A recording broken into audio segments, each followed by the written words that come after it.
Hello, CUSA. Goodbye, CAA. We are here covering our first non football show here in our new era of Feathers and Field Goals on video and audio formats. Here to cover Delaware men's and women's basketball season previews, where we are fortunate enough to sit down with both head coaches on the men's side, Martin Ingelsby, and first on the women's side, Sarah Jenkins, and a player from each side, a 3 point specialist from each side, being Cavan Reilly and Ella Wanzer. First, Dan, just before we get into it, I just wanted to shout out. We talk so much about football. I wanted to shout out the fall sports and their season so far, the women's side, both soccer sides, but first the women's soccer with a historic start to their year, finishing in the sixth seed in CUSA in their first season, taking off against Sam Houston as the three seed in the conference quarterfinal matchup on Sunday. And then the men's side of fighting for a place in the Summit League tournament, sitting currently as the three seed. Only the top four make it to their postseason tournament. Volleyball, women's ice hockey having their seasons as well so far, as well as field hockey in their last season as an independent, first and last as an independent. But excited to maybe start to turn over into the winter calendar here with the women's and men's side now taking off into Conference USA. Yeah, Bryce, this was fun to speak with both head coaches. I mean, what a treat to do it consecutively and make this a mega hoops preview. It was really good to see both Ella and Cavan, too. Two players Delaware is extremely happy to have on the same page, on the roster, starters for this coming season, health permitting. We'll always say on the men's side, especially to begin the year. So, yeah, Bryce, this is great and excited to have you leading the hoops charge. I always say Bryce is a hoop head. And, I hit my stride by March for sure, too. But I've been dialed in, too, in preseason, Bryce. We were corresponding, and I've been breaking down these rosters and getting a feel for the new faces that Delaware welcomes here this season. Both programs had a lot of late season momentum in their final seasons of CAA. The women's side winning 8 of their last 10 regular season games and winning a game in the tournament after what was a slow start with injuries and with chemistry from those injuries, and the men's side winning a 4 days in the CAA tournament, making it to the conference title game. And we'll touch on both of those moments with Coach Jenkins and Coach Ingelsby.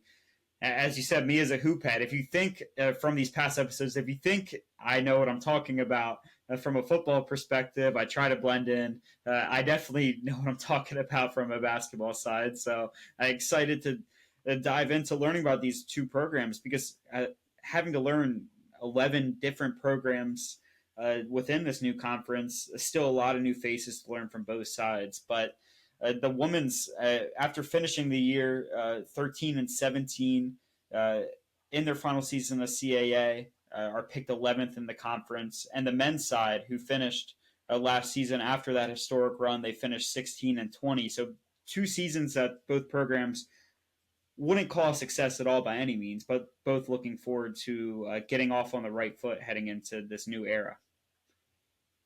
Yeah, I think that's about where we thought, Delaware would be slotted, Bryce, is there's a lot of uncertainty about a number of go-to players on Delaware's men's roster, not necessarily having that many college minutes to their name so far. And so there's not really a high justification for people around the conference in CUSA to go ahead and just give Delaware the benefit of the doubt when Delaware hasn't played a minute of CUSA basketball in conference. And really, Bryce, as far back as you and I are thinking and remembering for the most part, never really saw much of CUSA head-to-head in non-conference basketball in Delaware's recent history. So I don't blame CUSA folks for slotting Delaware where the Blue Hens find themselves in preseason. It's a little less pressure than the football preseason expectations possibly. With what you're seeing in the preseason rankings for CUSA. But at the same time, Bryce, we're maintaining a pretty high standard, I think, for both the women's team and the men's team coming up this year, because when you really look at it, the women's roster is bolstered with a number of mid-major scorers who are really doing it in terms of filling it up offensively at their previous stops. Coach Jenkins will get into that a little bit. And then Coach Ingelsby, we talked with him, Bryce, about the mold of transfer we've seen succeed with his program, and how there are a number of players coming over from high major schools who are about to show us what they can do. So I get the feeling that it's kind of like water off the backs for both teams in terms of not being caught up in certainly what's being said about, a second to last projection in the league polls. It's more a matter of being excited to work things out in non-conference play and see who takes the reins in starting lineups heading into when a conference play starts in end of December. A lot to learn about a lot of new teams here in Conference USA. But first, we'll learn about our teams here as we head into the 2025-2026 season. First, starting with our conversation with Delaware women's basketball head coach, Sarah Jenkins. We're here. Here today for the first time on our show.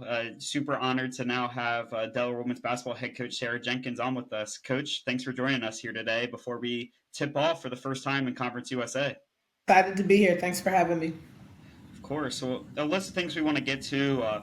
We want to get to a new conference for the program, a lot of new faces on the roster. But first, I wanted to ask you in a general scope before we dive into things more specifically. How has preseason been so far for you and your staff? How are the vibes on the practice court, in the locker room, gearing off? Things, and for opening tip, in a matter of not just months, not weeks, but now days away from your fourth season running the program here in Newark. Yeah, really excited. We've got an entire new roster, so I think this is the first. Well, I had to do this when I first got here because I think when I first took over the program, we only had 4 people on the team. And so now we're in a situation where we had a bunch of injuries a year ago. So we've got a bunch of new faces that'll be playing this year, along with I think we brought in 8 transfers and freshmen, so 8 newcomers.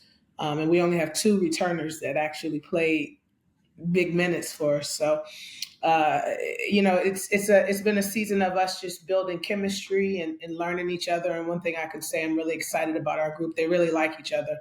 And for girls, that's a lot. Like girls don't like each other all the time. Some of them do, some of them don't. But I've got a group of kids that really like and enjoy each other. And I think that is going to help us long term as we're working to build chemistry on the court. We're a long ways away from that, but every day we're getting a little bit closer.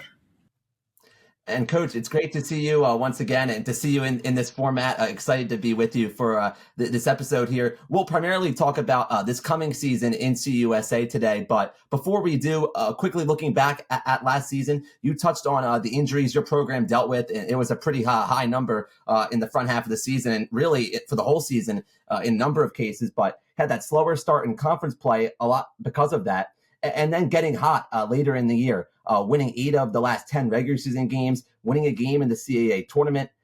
How do you feel last season you saw your team drove to play its best basketball in the last 6 weeks of the year? What do you think led to that? The culture, I think we work really hard to build a culture here, and there's an expectation to compete.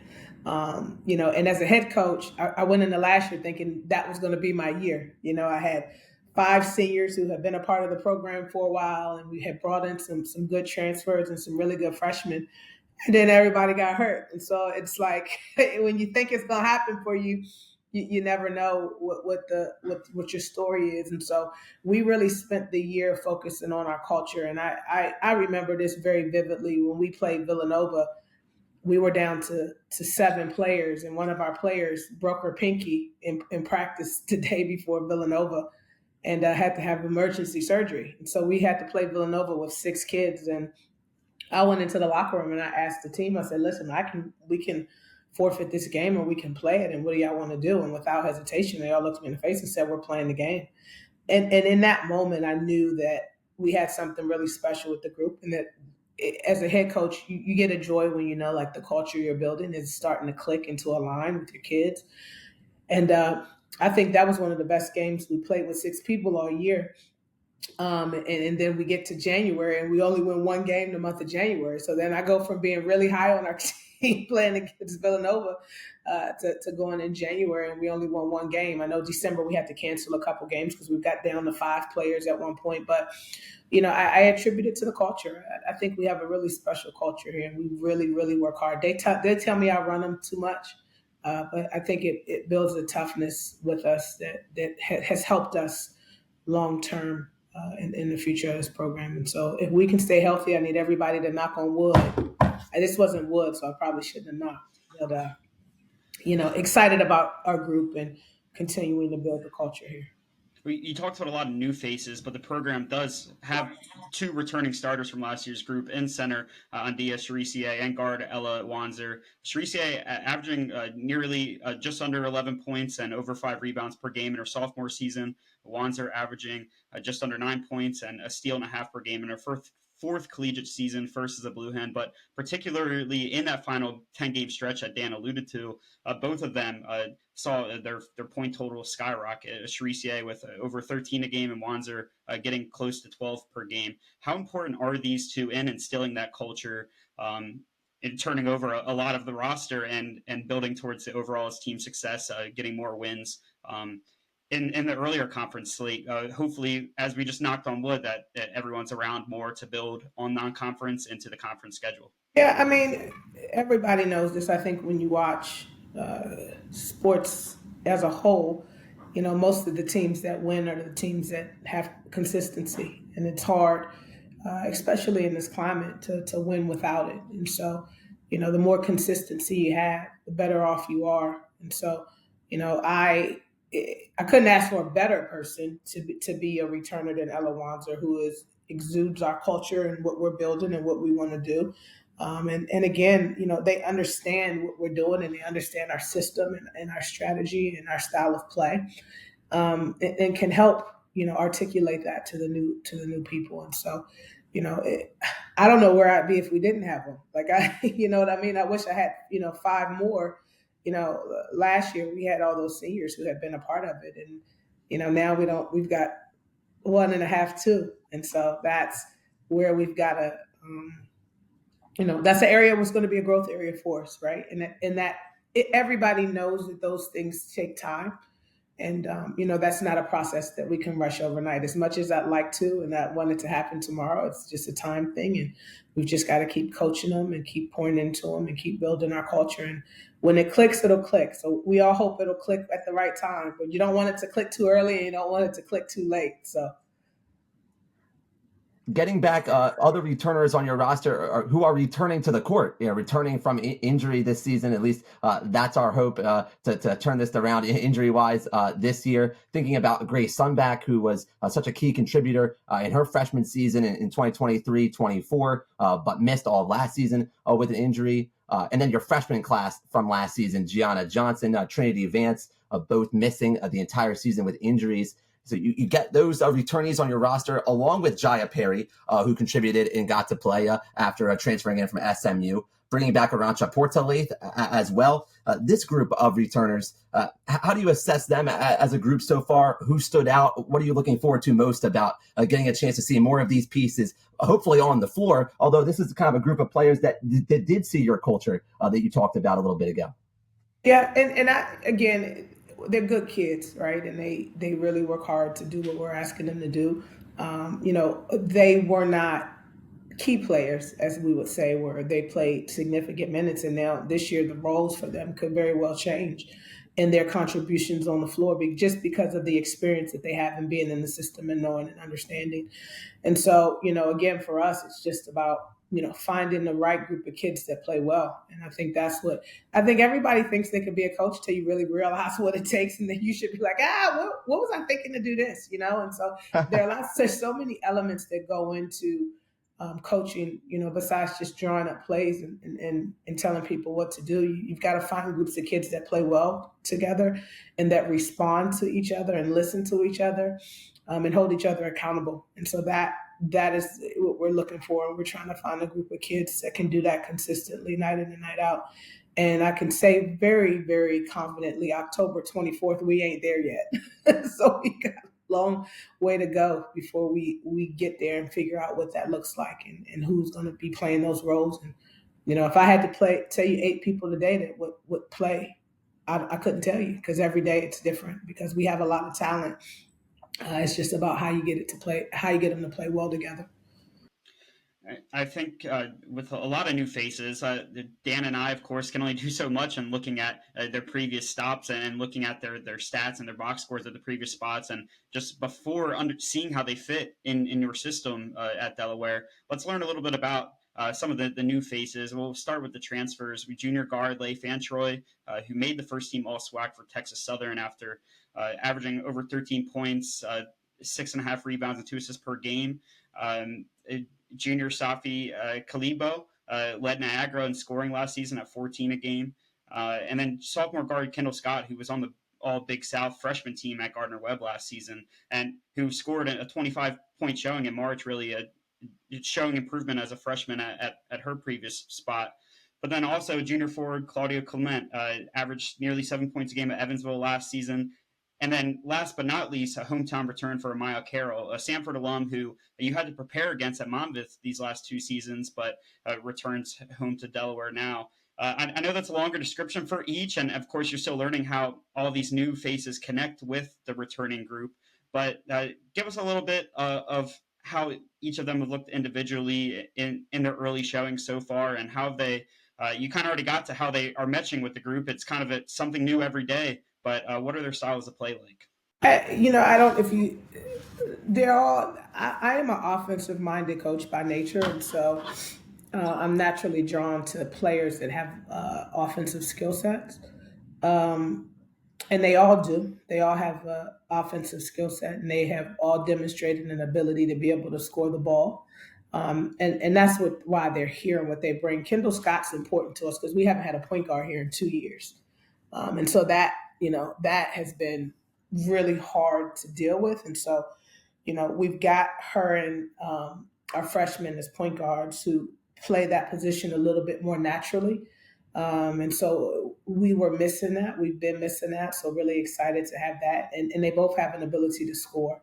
Ella Wanzer is just she's a natural athlete who can score the basketball, rebounds out of her mind.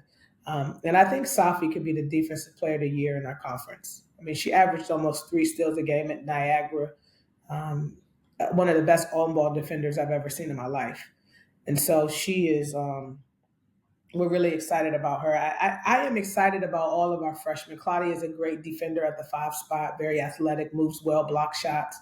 And so I'm really excited about all of our transfers and what they can bring.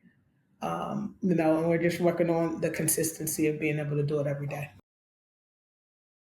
Continuing to get to know new Blue Hens coach. It includes the freshman class this season as well. We've already knocked on wood that this year's a group of freshmen hopefully has the path to see the floor if they earn it, health permitting. But you have guards Elle Stone, Kyla Correa, forward Ava Andrews coming in here for this freshman season. And Bryce and I have talked a lot about, of course, the recruiting footprint for Delaware football in the FBS move to CUSA. The geography that Delaware's recruited has expanded, but this class here for your squad is ranging from the Mid-Atlantic region in Pennsylvania, but you go down south to North Carolina and to Georgia.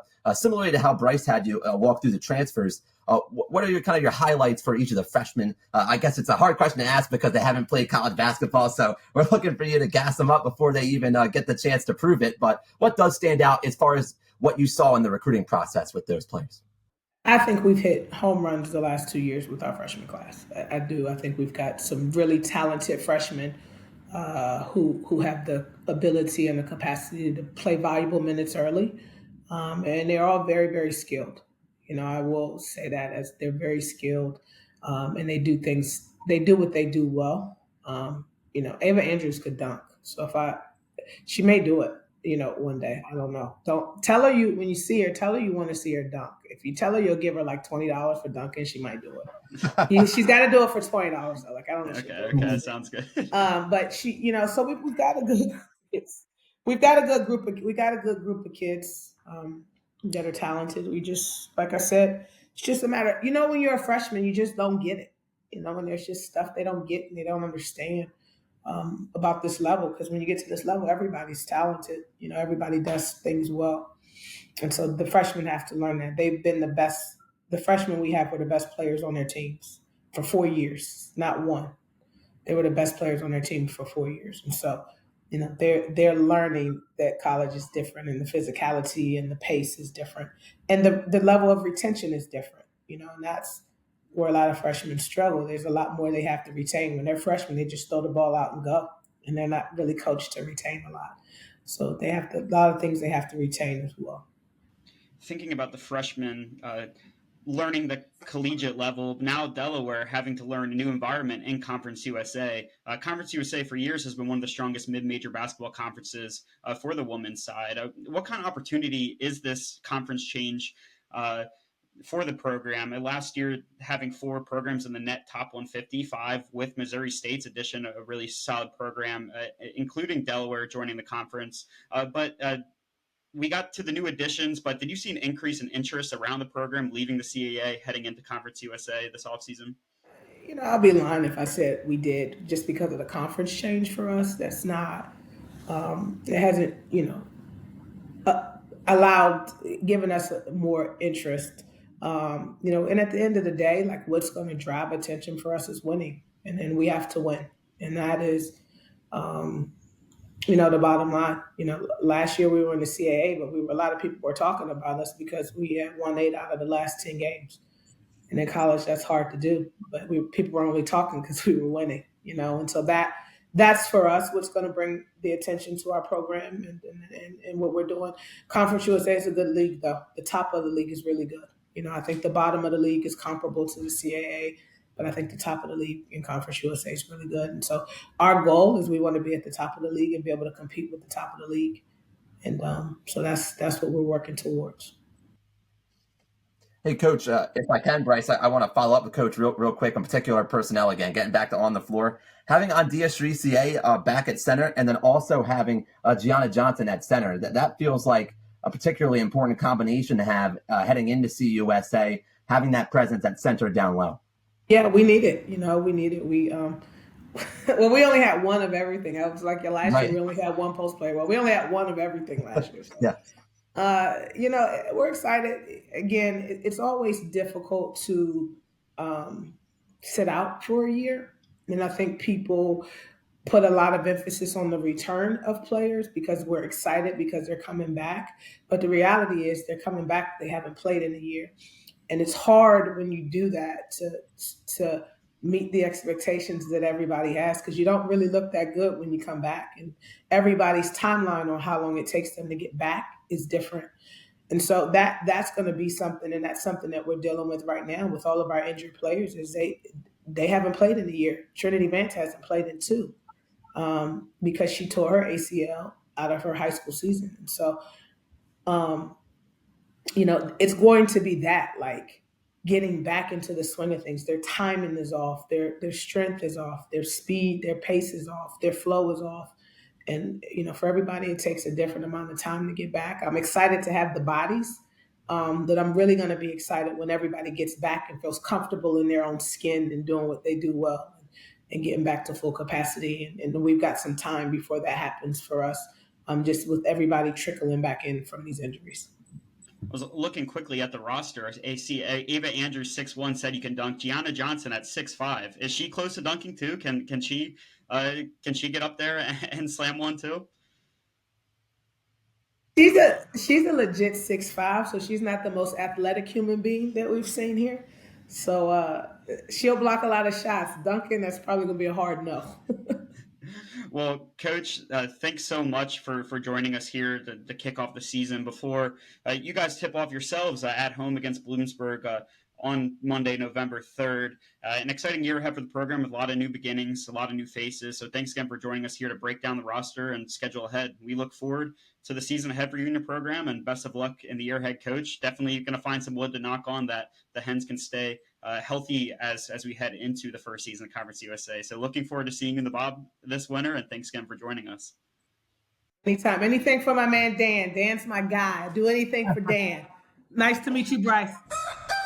Now we're joined to continue our Delaware women's basketball talk here in the preseason show on Feathers and Field Goals, joined by Ella Wanzer, transfer into Delaware starting last season, a sharpshooter, one of the success stories for Coach Jenkins that we'll look to see Delaware add to its offense in terms of a number of transfers we talked about a bit ago. But Ella, thank you for coming on with us, and it's been fun to see you as a returnee on the UD roster, a key returnee who was able to play minutes last season and a high number of them, and also represent Delaware in the Conference USA Tip-Off Media Day show on ESPN Plus just last week. Now, to start things off, how was that experience for you getting to be next to Coach Jenkins, which is always a good time? She knows how to have fun and poke fun a little bit too, seeing that segment. How was that experience for you getting the chance to represent Delaware for the first time in that CUSA context? It was such an honor, honestly. I mean, I always say this, I mean, everything is about gratitude. And for me, you know, starting at the America East and now playing Conference USA, which is one of the best mid-major conferences in the country, like, it's really such an honor. And I'm very grateful to, you know, be returning. It's always a pleasure to sit next to Coach Sarah. I love chatting with her, and she just brings so much fun and light into everything. So honestly, couldn't be more thankful. I know you're on the back end of preparation for year 2 as a Blue Hen, but I first wanted to set the stage and take a step back, asking about year 1. You just talked about, you know, starting in the American East and ending up in Conference USA, but when you first became a Blue Hen in the Coastal Athletic Association, I always have to stop myself with the Colonial, but the Coastal Athletic Association. But what were some of the things that led you to your decision to Newark? Honestly, you know, I spent 3 years at Binghamton. I was able to complete my degree in just 3 years, which meant that for my master's degree, Binghamton didn't have my program. And I knew I wanted to do something else and go somewhere new. I had been on a lot of recruiting calls in the portal. I was very blessed to have a lot of interest. And, you know, I just didn't feel it with any of the people that I talked to. And then I hopped on a call with Coach Sarah, and immediately I pretty much committed on the spot. I literally just texted every coach I was talking to. I was like, hey, I'm not moving forward. Committed to Delaware, never having even seen campus, solely based on the fact that I could feel such a genuine vibe from Coach Sarah. Delaware is pretty close to home in the sense of my mom she did track here a bunch of years ago. My sister's a PhD student here. I love the location. I just really felt at home immediately. And so that was really what went into my decision. Is I just bought in completely to what Coach Sarah says. She really stands on what she says too. She's not someone who's going to make a bunch of empty promises. She's going to tell it like it is. She's going to have fun. She really cares about us. And I could feel that. I mean, she's so genuine. You talk to her for 5 minutes and you understand that she's just such an amazing person. And I knew I wanted to play for her. I didn't even know that with the family tie-ins in the area, so that's cool to know on that end. And after a full season, has everything met those expectations, those selling points that, like you said, you didn't even get on campus to see it for yourself? So I guess that everything after a full season from that phone call has followed through after 1 year so far. Absolutely. I mean, just the experience. I say this every day, like, it is the best decision I ever made in my life was to come here. I think that genuinely, like, everything happens for a reason. And for me, like, my freshman year, I had a season-ending injury, and it allowed me to take more credits, finish early in school, and I was able to come here and play. I mean, once again, like, I didn't get recruited by Delaware out of high school. If I would have committed here. I always yell at Coach Sarah for not recruiting me earlier, because I would have loved to be here all 5 years.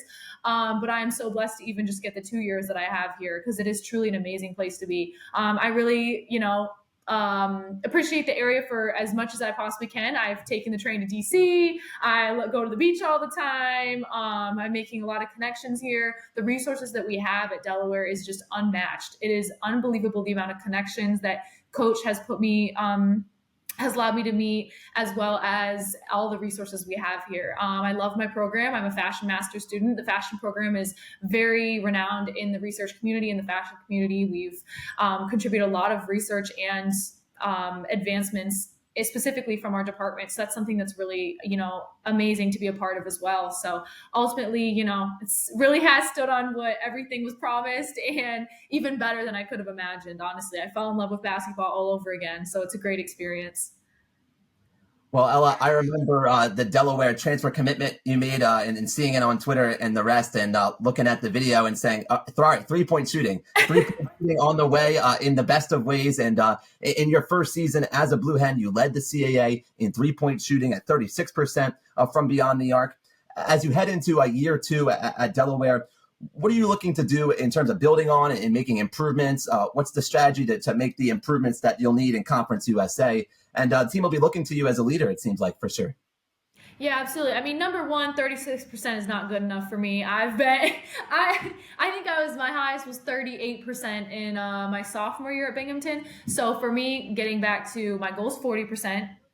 I've always had that goal. But so for me this year, increasing my consistency to 40%, taking better shots. I'm a little bit of a smarter player now, fourth year of fully playing.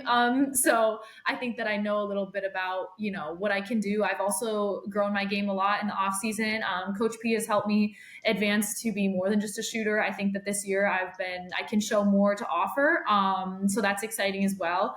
I think that also just in the sense of leadership wise, I mean, I had such great leaders to take example from, not only from Tar and Sydney last year as my co-captains, but also from Coach Sarah herself. She is an amazing leader, and she has guided me every step of the way, as well as still I'm in contact with Tar and Sid. So sometimes I give them a call as well, and they give me some help too. So I think right now, honestly, it's just building the leaders around me and who's going to join me in this leadership role. And I think that there are some really great options, people really stepping up, being receptive to that role. And, now it's a team effort of joining everything and being a team, and our chemistry is amazing. So I think that honestly, it's been pretty smooth from a leadership perspective. I mean, my teammates are great. It's been awesome. How valuable is it to be in your position where you were in there's a lot of new players on the team. So you were in their shoes a year ago, transferring into a new school, adjusting to a new area of the country, like new classmates, just all a new setting. How valuable is it now? I believe Coach Jenkins told us 8 new members to the roster to be able to share your experiences and then when you were in their shoes just a year ago from now. Yeah, it's amazing. I think that I'm able to give a lot more guided advice. Like I said, I was in their shoes. I think that one of the things that helps me as a leader is I've been in pretty much everyone's shoes. I've been injured. I've been not injured. I've been the worst player on the team. I've been the best player on the team. Or not the best player on the team, but not since like AAU, or high school, or God knows when, middle school, who knows. But I've always been someone who has been surrounded by great players. And so therefore I've always been able to learn from the people around me, and so I've been able to be a starter, be a bench player, be everything in between. And so for me, that helps me to guide people about any stage that they're at. So if you're injured, I know what it's like to be injured. I can help you with that. I think that if you're playing a lot, I know how to tell you, listen, I started as a freshman. That's a lot of pressure, and I know how to deal with that.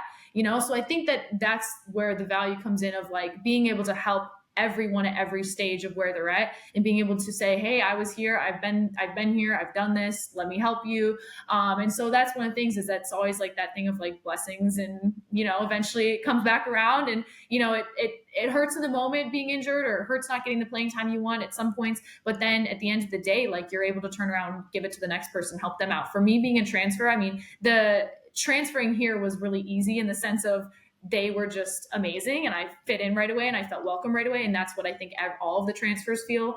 But in terms of basketball, there's new terminology. You're a freshman again when you transfer. It's literally like starting from scratch. Everything you knew, throw it out the window and redo it, because every coach wants something different, So I think that for me, it's just helping my teammates who are new to navigate the system and understand what Coach Sarah wants, and just making sure that we're all on the same page, really. But I think that all of my teammates have bought in. They all really want to learn. They're picking things up. And so it's really it's been amazing. Hey, Bryce, I have to call you out here as one of our closing questions, because I'd been listening to the Baller Diaries before you did, Bryce, I think, because you may have caught wind of it with the media day with Conference USA, if I understand correctly. I mentioned it to Ella, I think maybe in the past when I was on WVUD, but will we see a return of a new season of the Baller Diaries? Or I know it gets to be the basketball season, you got to focus on the court, but from one podcast co-host to another, we just want to give you a chance to plug that, or otherwise share what that was like and how much fun that was. Yeah, absolutely. So we do plan on revamping and having another season. Okay. However, we've talked about transitioning it to post basketball, and we're, idea of basically starting this. Siobhan, my co-host, she was an amazing player at Georgetown. She won a bunch of championships at Richmond. She is a baller. She has 1,000 points in college, all of the above, all the accolades. And so, but now she's, has a full-time job. So she is back in Buffalo, back home, and I'm here. So it's hard to kind of have the in-person interviews that we really like to do. So we do want to restart it and, have a resurgence, but it'll be more after my season. And we're kind of going to talk about helping through the transition of, wow, we have to also get a job eventually. I can't just play basketball at Delaware forever as much as I'd love to. So I think that that's what we'll see from the Baller Diaries, is just navigating that transition and how we're going about it. And her advice to me, because she's a year ahead of me in the sense of, like I said, she already has a job. So she'll be giving me advice and we'll be giving advice to everyone else. So we'll see how it goes. But yeah, hopefully it won't be the end of the Baller Diaries. Yeah, well, I was a little late to the party. I enjoyed the last episode with Anna Camden, sister of John Camden, who was on the team last year. So I enjoyed listening to that after the fact, after I learned about it from the show Tip-Off. But thanks, Ella, for joining us here on Feathers and Field Goal, for taking the time to join us before you guys kick off your season here in just it's just days at this point. It's crazy to think about it from that perspective, but we wish you a healthy season ahead. And we look forward to seeing you drain more threes in the Bob this winter. 40%. That's what we're going to be tracking this year. So we have that noted. So yeah, that's my goal. You guys better hold me to it. yeah, we'll be tracking it. So, but thanks again, Ella, for joining us. Much. Thank you. Absolutely. Thank you, guys. Really enjoyed talking to head coach Sarah Jenkins and graduate student Ella Wanzer, heading into her second year as a Blue Hen. And Dan, unfortunately, had to call me out for not being familiar with the podcast, but I'm very excited to hopefully see where that goes. And Ella was a joy to talk to. I'm excited to follow, and she's holding us to it. We have to follow. If she can hit that 40% perimeter range mark this year. So that'll be hopefully not the thing to track for the program this year, but an additional thing to track as the program hopefully meets our expectations. Well, it's funny. I always laugh at your phrase, honeypot, Bryce, in terms of, the honeypot for offensive third down conversion rate. And now we have a honeypot for 3-point shooting or maybe not even a honeypot. It's more like a bare minimum, a high standard that Ella Wanzer is setting. So, but that's big. That's big, right? For one of the most proven players on Delaware's team right now, and proven within the walls of the Bob. That's big for a player in those shoes to be that demanding of herself going into a year, and to put that on the record and have that be part of the goals that are set individually. It helps set the standard and tone that there's going to be a drive shown from. You always hear coaches at times talk about, like, when the best player is working the hardest or is harshest on themselves or really is that much more driven, despite being one of the best on the team. That makes it so that kind of that atmosphere is set for everyone to be rowing that direction, and that's a huge thing. That it sounds fluffy duffy for me to say, but that feels like kind of an important topic when you're bringing in a number of different players from different schools and making sure they're all working along the same lines. Well, yeah, I was super excited to talk to Ella and talking to Coach Jenkins. I'm really excited to see how the team looks with a true point guard now in the phase of. I didn't even realize, looking at Tara Cousins' stats, of she was a great facilitator for the team last season, but not a true point guard. So excited to see the Gardner Webb transfer Kendall Scott, who was really an all Big South freshman team. We noted could have a big season in store for her moving forward for the Hens. Now let's get into the men's side on who could have a big season for them. Dan, as we talked about the women's side, having a lot of mid-major double-digit scorers, impact players. The men's side focusing on a lot of the formula that we're going to get into right away with Delaware men's basketball head coach Martin Ingelsby on what their target approach was for the portal, but a lot of high major recruits that maybe didn't get what they wanted from their first or second stops now coming in, hoping to make a mark for the Blue Hens here. Now here joining us, flipping over from the women's side to the men's side, here with us. I think it's been a few months since we've seen you in person, Coach, but a little over a year since joining us on Feathers and Field Goals. Good to have Delaware men's basketball head coach Martin Ingelsby back with us for another season ahead. Good to see you guys. Always happy to talk sports and hoops, and always help any way we can. Yeah, well, I know. Unfortunately, I think the last time you're on, we last season we talked about Phillies in Red October. So unfortunately, we can't touch on that too much at this point. So I guess we'll have to focus on the basketball side only today. But I want to quickly focus on the year. I want to focus on the year ahead, but wanted to quickly reflect back on 2024-25.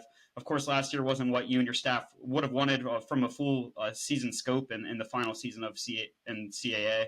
But at the end, though, I know it was just a game, not even a game, more like 10 minutes short of winning 5 in 5 days in the CAA tournament on your way out. But how was that run for you and your staff? When speaking to Dan and others about this run, I said that that week's form was the team I pictured when the roster was assembled, a team that could let it fly in all directions, can beat you with the hot hand offensively with situational stops on the defensive end, but it's always hard to paint a picture every year of team identity when there's so many new faces. And of course, an injury on the front court that happens before the season makes you have to change your offensive identity, or I guess identity on both ends with that. But with that dealt hand and being the one who structured that roster, would you agree with me? And the way your group played in DC was how you intended it to look as its best version of itself throughout that 5 day stretch? Yeah, I mean, I joke with people now that we kind of sandbagged the regular season to be able to prepare for DC, and that was a heck of a run by our group, and kind of came together at the right time and got very confident on both ends of the floor, and really, really scored the basketball, which was the strength of last year's team, and we did enough on the defensive end to be able to get stops and just get confident at the right time. I think when you get to a championship game in a one bid league, I'm not sure you ever get over getting to the doorstep and not getting in. Would have been the second time in 4 years to be able to get to the NCAA tournament. But, really, really proud of that group and the show that they put on national TV and the run, kind of talk of college basketball for a couple of days. And I do think that run kind of gave us momentum heading into the off season. Our roster's different, but we were able to attack it with a vengeance to be able to build our roster. We got 3 really talented young freshmen that came into our program, and then we're able to take 6 transfers that kind of fit us and who we are and how we wanted to play moving forward, especially heading into Conference USA. And I think the guy that you'll talk to in a little bit, it was really important for us to be able to get him back into the program and to be a leader for us, to be a captain. And I joke around with people. We've lost a lot of good players in our program, a lot of transfers that have left. He's the only one that I wanted back that actually came back. We're very fortunate to have him as a senior, be able to leading us into Conference USA and kind of be able to set the tone with our group as we got everybody together this summer. Going from Washington, D.C., coach, and reminiscing a little bit about that CAA era into Conference USA. I know Bryce and I will miss the arena being kind of in our backyard. There's drives to and from games in the tournament I'll never forget. But Conference USA, when we discussed it last time on a preseason discussion on this podcast, it was out in the distance and further ahead. And now that it's that much closer and it's the task ahead for your program, you're looking at joining a league that was the 9th highest rated conference in Ken Palm ratings a year ago. That made it a top 5 mid-major conference in the country. How do you feel about this move for your program? Yeah, I mean, we're really excited about it. Obviously, we made that decision a while ago, and you were kind of anticipating getting a chance to be a part of Conference USA and a great basketball conference, selfishly for us in our program, a top 10 conference in America. It's helped us from a recruiting standpoint. It really helped us in the transfer portal, more visibility, more exposure for us nationally. I think we're excited about it, but that's a long time away when we play after Christmas. So obviously our focus is early stage of the season. We're 22 practices in with this group. Just how do we find chemistry and to be able to gel? We'll focus on Conference USA after the season. I definitely had an eye towards watching Conference USA last year just to be able to get a little sense of the teams, the personnel, the places that we're going to play. A lot of those rosters have turned upside down just like ours. But as we get through the non-conference season, I think we'll definitely have our eyes to evaluating those teams and programs as we prepare to get going after Christmas. And from my eyes, so looking at not just Delaware with a big turnover, but every program in Conference USA looks like they have a lot of new faces and a lot of learning to do on their ends. But thinking about, you talked about how much Cavan means to the program, but there are a few returners, two of them on the court for you last season. One of them, unfortunately, being Tyler Hauser, that missed last season with an injury. But how does it feel to have Macon, Houston, and Tyler back in that front court when you're looking to carry consistency? You talked about wanting to carry that momentum from that postseason run, and of course you have Cavan back. But how have those three improved throughout the offseason, now showcasing it in preseason, leading a front court that has some new faces joining them as well? Yeah, I mean, I think they've all had a good spring and summer and early part of the practice so far. I think they're all a little different. They bring some versatility. Obviously, losing Tyler Hauser last year in August for the year was a big loss for our program. Just his size, his physicality. I always feel like guys make a big jump from year one to year two in our program, and he had a really good first year with us. And then losing him, we were just a little thin on the front line. So he's feeling great. He's healthy. He's gotten a lot stronger, a lot quicker. I just think he'll give us a ton of presence and physicality around the basket. Macon got a taste of it as a freshman. We're expecting a big jump for him heading into sophomore year. He's going to play a lot of minutes for us, kind of slide into that John Camden type role as a pick and pop stretch guy that can really do some things on both ends of the floor. And then, Houston, he's healthy. He's moving around. He gives us some shot blocking presence inside, and we need him to rebound the basketball and really play his role to his best ability. And so we're excited to be able to, kind of implement those guys into what we're doing and get them ready to go as we get started soon enough. Coach, this here will be a kind of a big whopper of the annual offseason or into preseason question, where kind of do a rundown of incoming transfers and how they're looking. But setting up the question here, you deserve a lot of credit. This high success rate on transfers coming into your program, coming from a high major conference where maybe they didn't get that initial chance to best showcase their abilities. But it comes to fruition with your leadership and your coaching staff taking care of these guys at Delaware. Thinking about the CAA title team, Dylan Painter out of Villanova, Jair Davis out of Providence. We've seen it recently. Niles Lane from Florida. We just brought up John Camden from Virginia Tech. And interestingly enough, Bryce has pointed out to me, those four names I just listed, historic names, they joined the program at 4 different times. So you've shown in different transfer cycles, so to speak, that you're identifying those kinds of players. Now, this offseason, Bryce and I are looking at several players who kind of fit that mold from high major leagues. Justin Fernandez coming in from Providence. Nana Njoku getting back to the state of Delaware from Villanova. Christian Bliss from UVA. And then Jameel Brown started at Penn State before going to Temple, and now Jameel Brown coming to the Hens. So for this group, overall strengths, kind of roles that you kind of envision a bit and that have kind of crystallized maybe with practices throughout summer and into fall. Yeah, I mean, I think, as we attacked the transfer portal in the spring, we knew what we needed to add. We attacked that with a vengeance right out of the gate. And, the transfer portal has giveth and has taketh away from us. But we do have opportunities, and we have a track record of getting really good players in our program and making them better. So Justin Fernandez was a guy that we were familiar with, having watched him play with Cavan in high school, kind of followed his career when he went in the portal. Coach Phillips and I went up and, spent the next day with him and really kind of sold him on the opportunity and how we needed him to come in and make an impact for us alongside Cav and whatever else we were going to add. So really excited about him. He had a great summer for us. He did have a small procedure in August on his foot that he's just working himself back into, kind of, contact and non-contact stuff basketball wise, but he's going to be a big part of what we do. Obviously, Nana's a local kid, familiar with him from high school at Sanford, just a big physical presence and enforcer, a guy that can team up with Houston Emery and Tyler Hauser on the front line for us to just give us a enforcer, a presence inside, rebound the basketball guy that we can throw it into. Jameel Brown, a shooter, scorer, guys can play with the ball in his hands, play off the ball.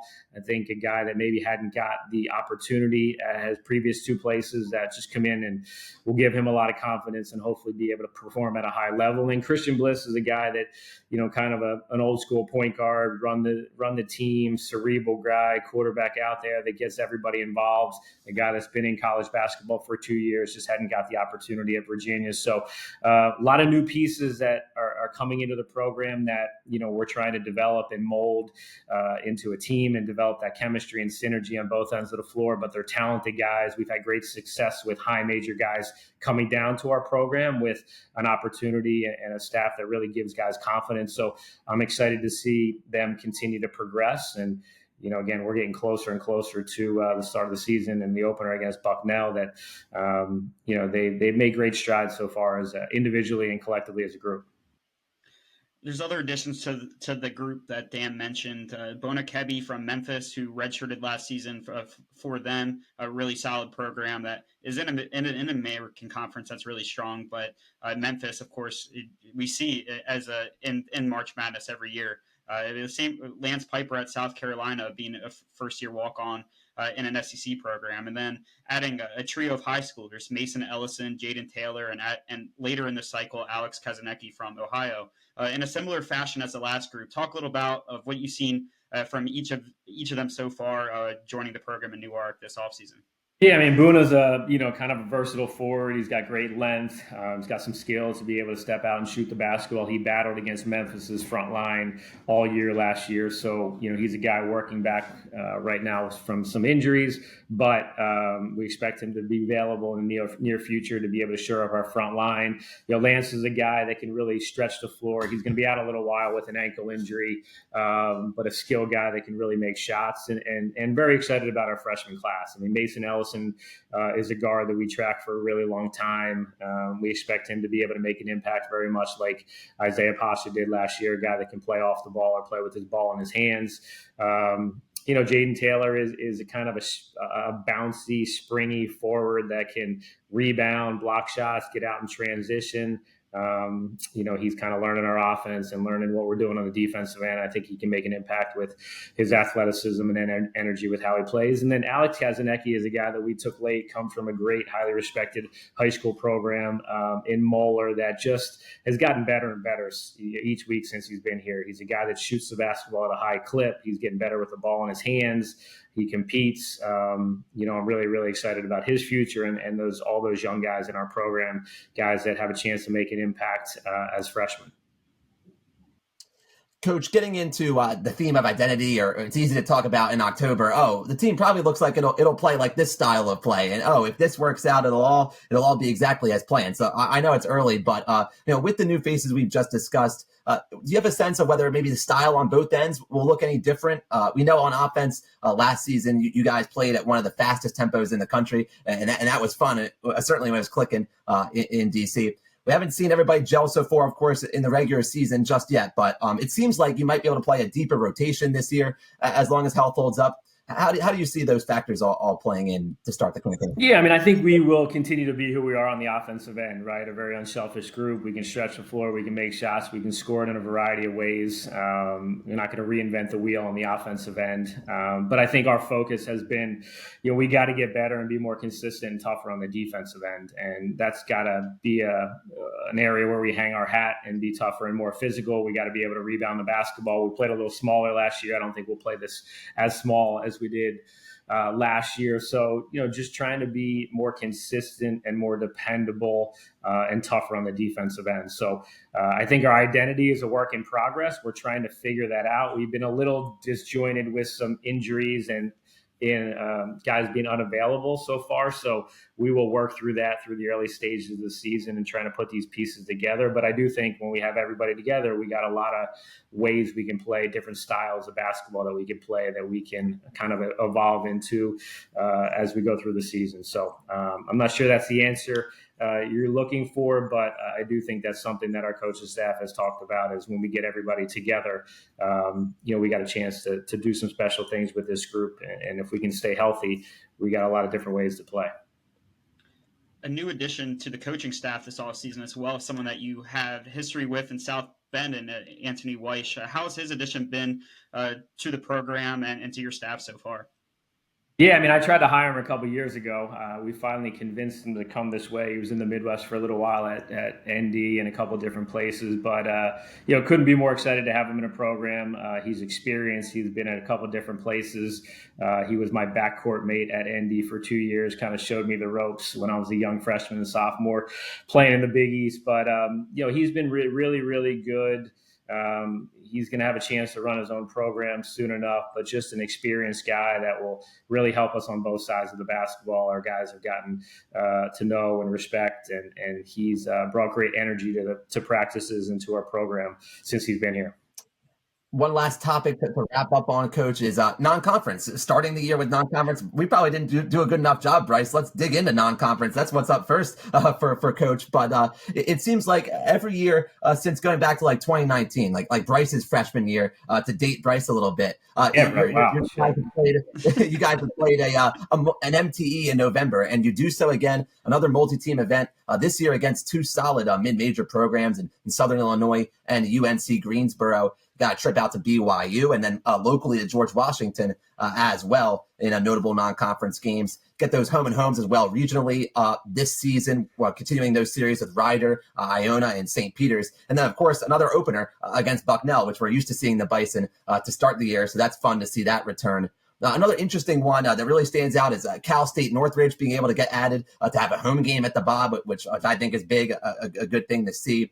Just talking about non-conference scheduling, how it worked for you this offseason, it is not an easy process. Everybody wants to see, I think, probably like the maximum number of A-10s and major bye games you can get. But there's a big balance, and you got home and homes to finish and the whole 9 yards. So how do you feel about the slate that you folks put together?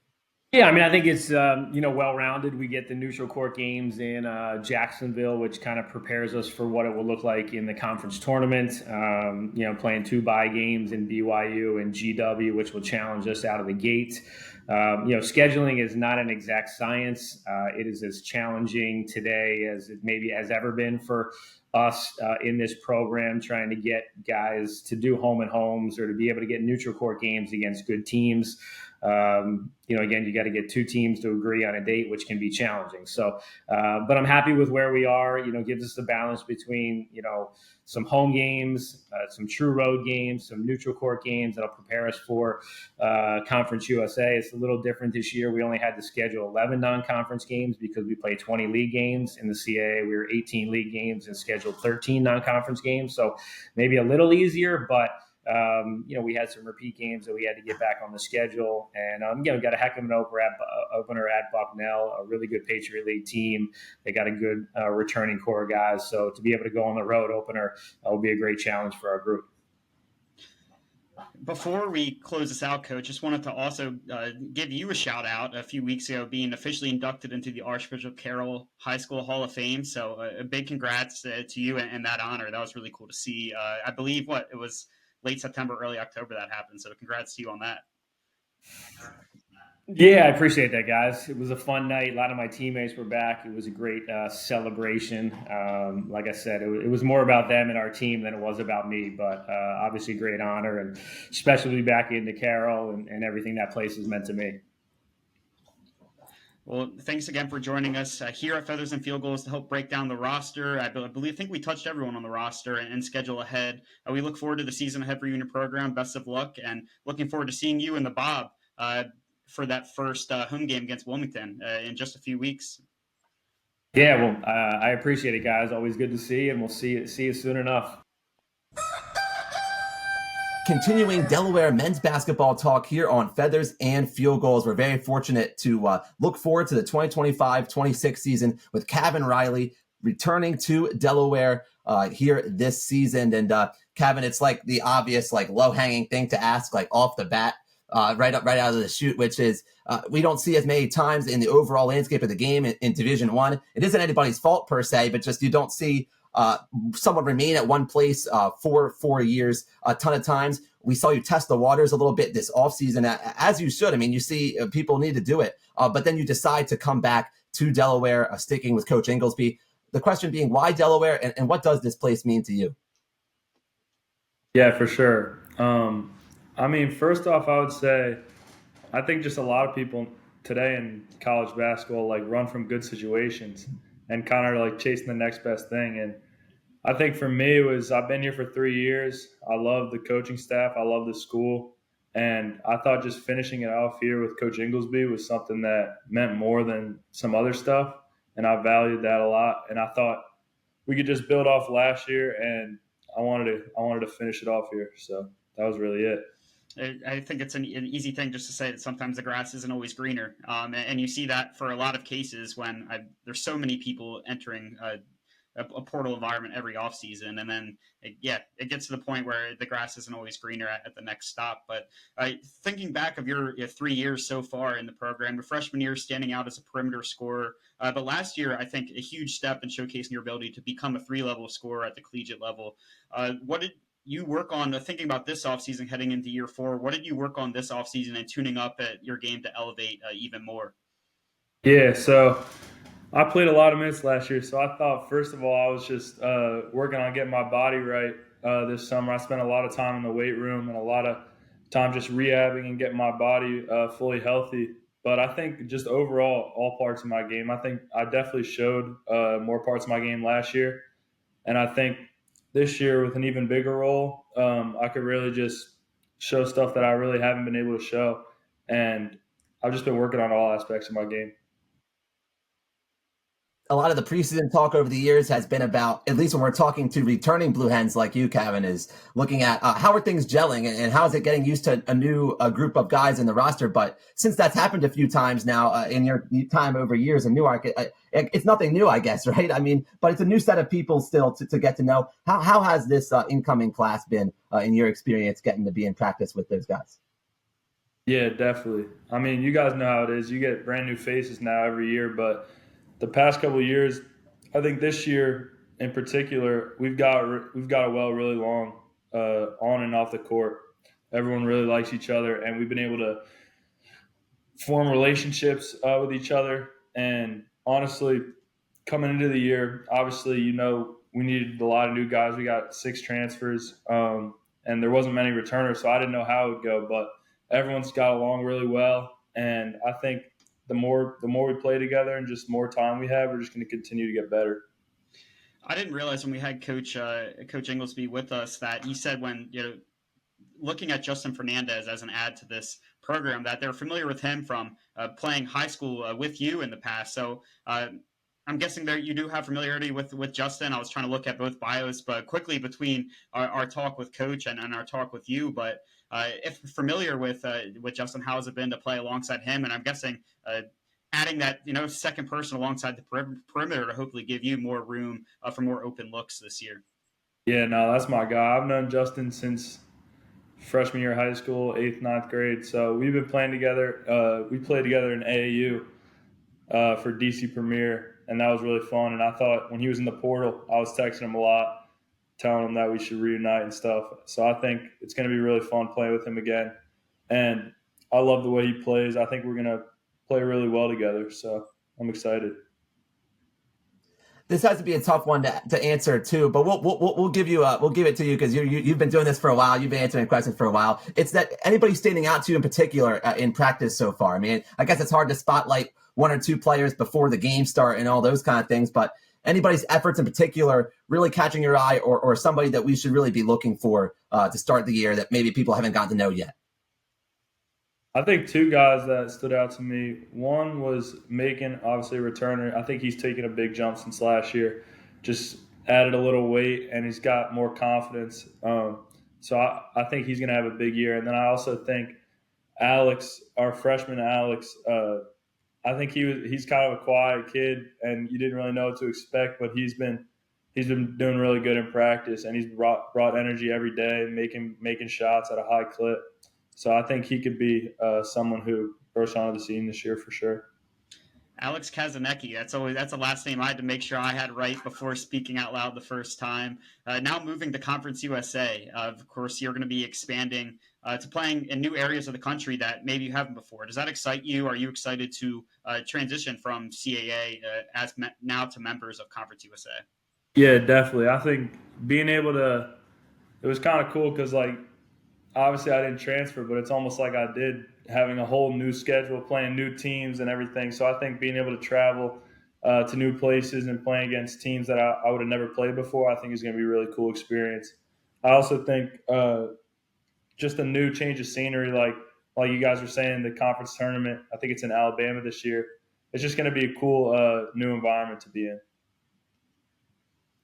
Bryce, being a DMV guy, I know we always say we'll miss the DC arena a little bit, but having all that novelty of being in different places, to your point, yeah, that should be really awesome. And another awesome note, in preseason is your selection, Cav, on the Conference USA preseason watch list by conference coaches. So they're taking notice. They know the name, of course, from before you've even played in CUSA.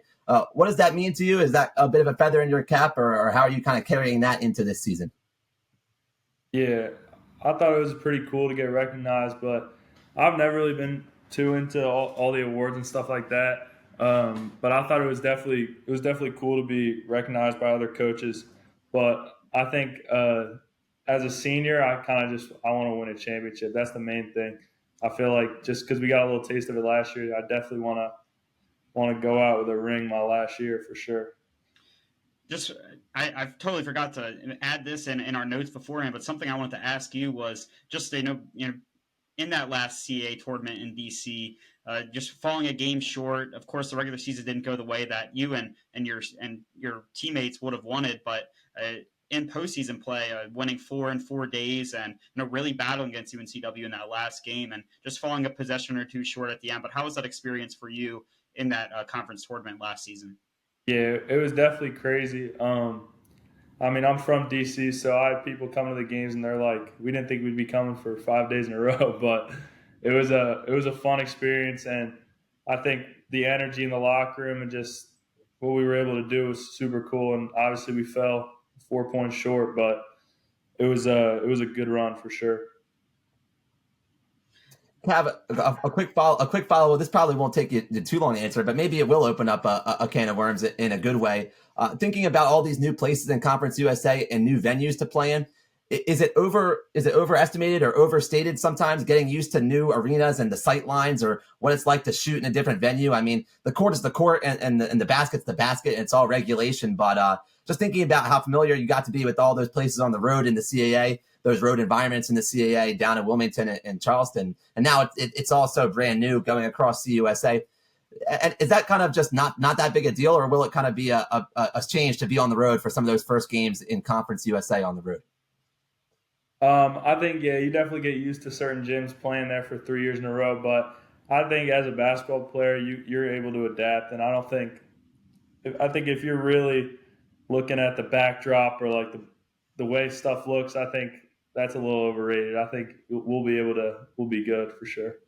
Well, we will worry about those sides of it. Dan and I can focus on how the arena looks, and we'll let you focus on just focus on the game itself. But Cavan, thanks again for taking the time to join us today. Wish you a healthy season, your last season in Newark, and hopefully ending it with a ring, like you said, and looking forward to seeing you before then in the Bob throughout this winter. Definitely. Thank you guys for having me.